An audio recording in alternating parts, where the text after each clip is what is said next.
Un saludo a todos, me da gusto poder saludarles nuevamente.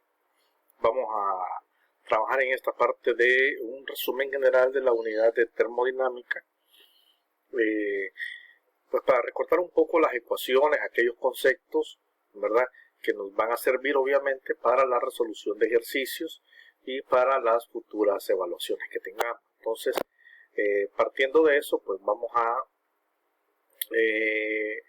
desarrollar esta presentación que tiene que ver con esta unidad de termodinámica. Bien, veamos entonces.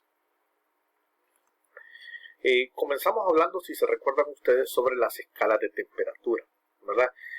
Comúnmente pues, en nuestro país conocemos, les decía yo, 3 escalas, que es la escala Celsius, la escala Kelvin y la escala Fahrenheit. En nuestro país, pues, utilizamos comúnmente la escala Celsius, es la que estamos utilizando, aunque para efectos de estudio utilizamos el Sistema Internacional de Unidades y basados en el Sistema Internacional la escala a utilizar es la escala Kelvin, ¿verdad? Esa es la que deberíamos de utilizar, pues, ¿verdad?, de forma universal.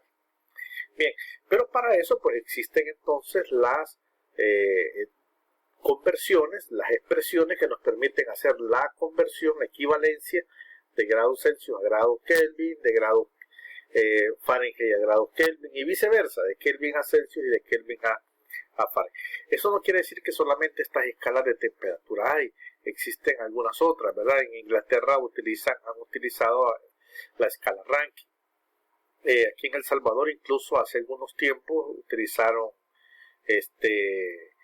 la escala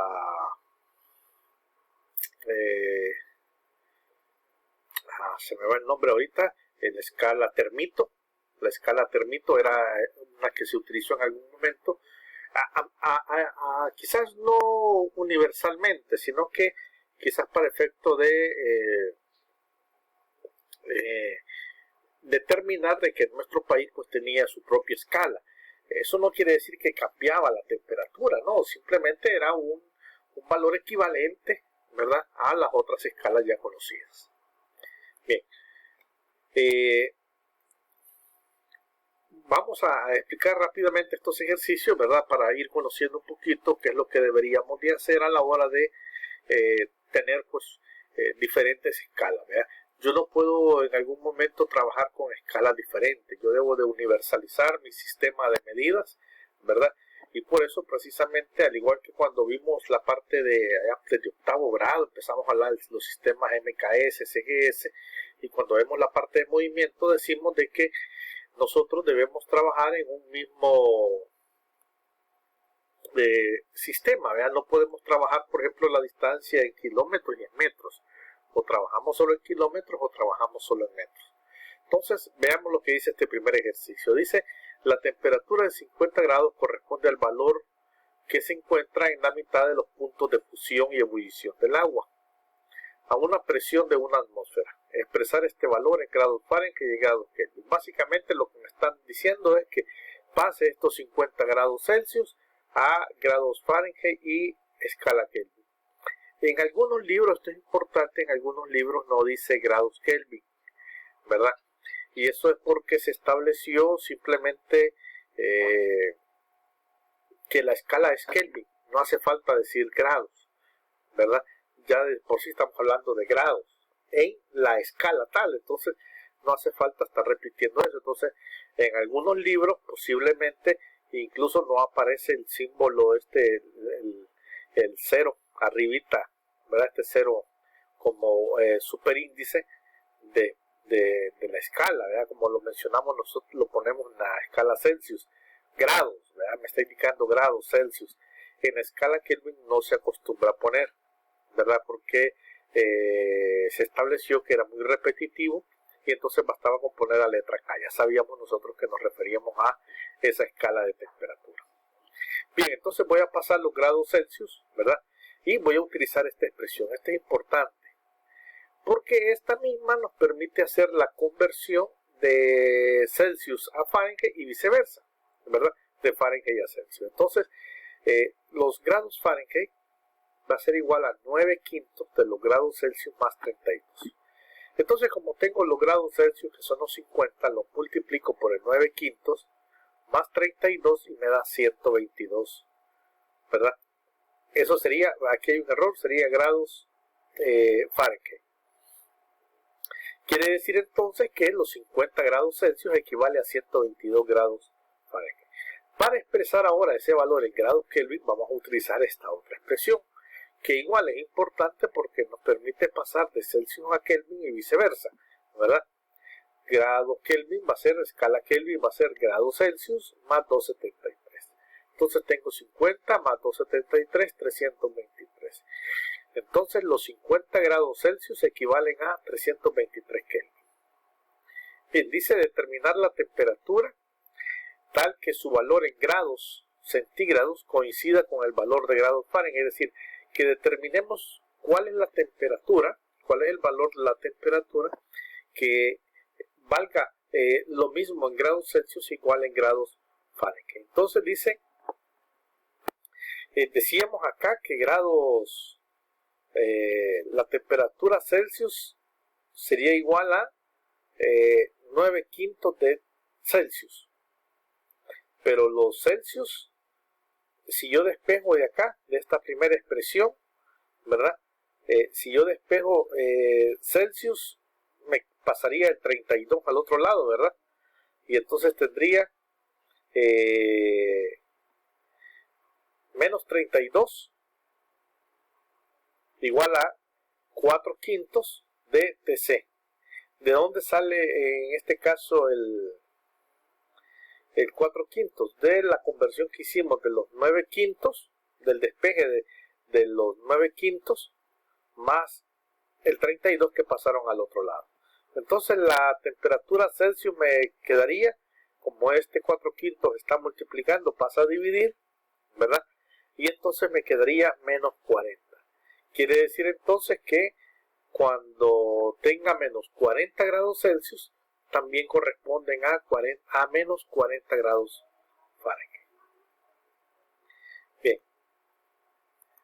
veamos. Luego hablábamos sobre la dilatación lineal, superficial y volumétrica, ¿verdad?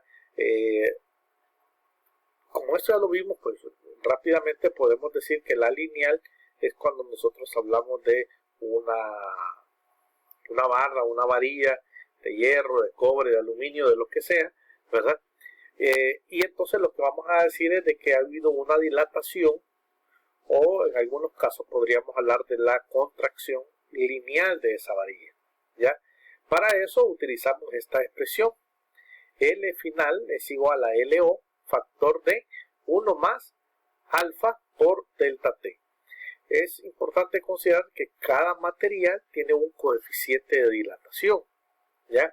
El hierro, el cobre, el aluminio, todos tienen un coeficiente de dilatación.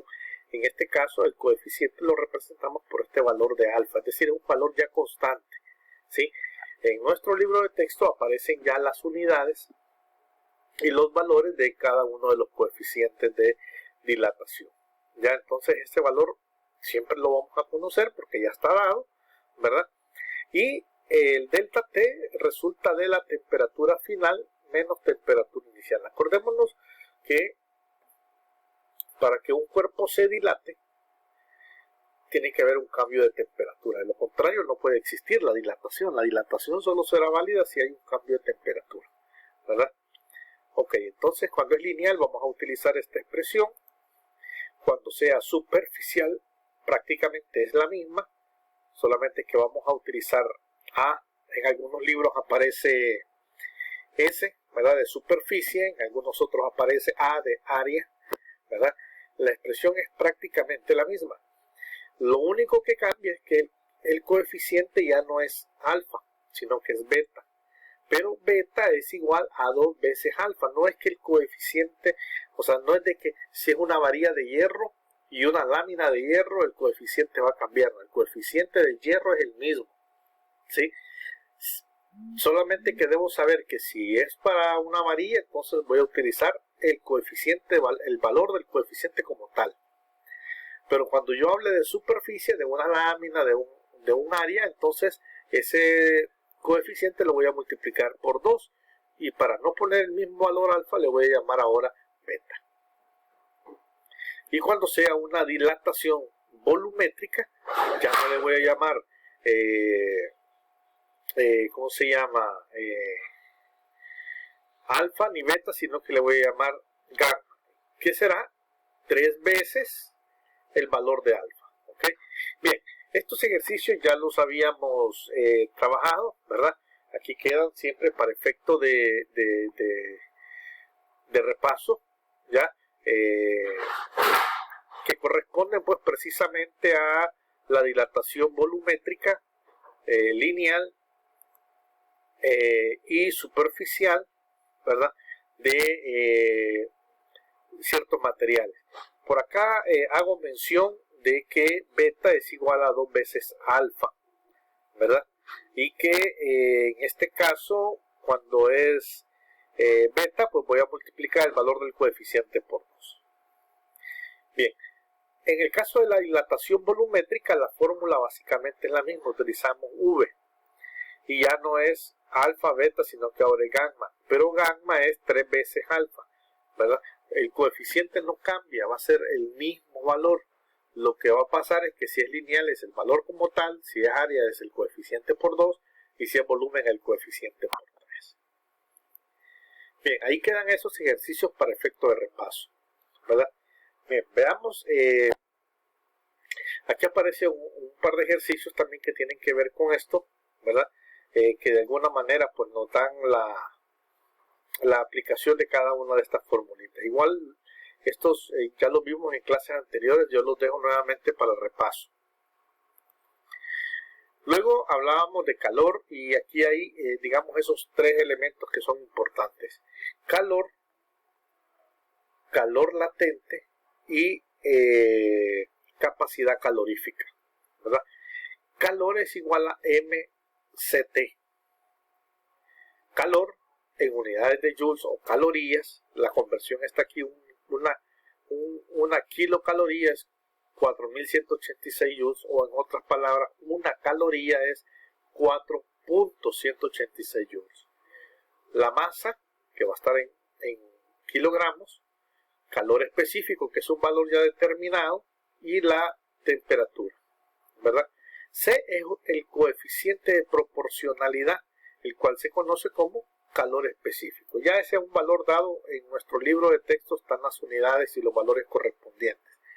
Luego, para encontrar la capacidad calorífica, que se va a representar por C mayúscula, ya no por C minúscula, sino por C mayúscula, va a ser igual a NCT. Q es igual a NCT. Q es calor, N es el número de moles, temperatura, el número de moles nosotros lo vamos a sacar de dividir la masa entre la masa que nos den, ¿verdad? Entre la masa molecular de la sustancia o del compuesto. Y para el calor latente es Q es igual a LM. El calor latente aquí había que, ese valor ya está dado, ¿verdad? Pero habría que conocer si es calor latente de fusión o de vaporización. En nuestro libro de texto ya están los valores en las diferentes unidades que trabajamos.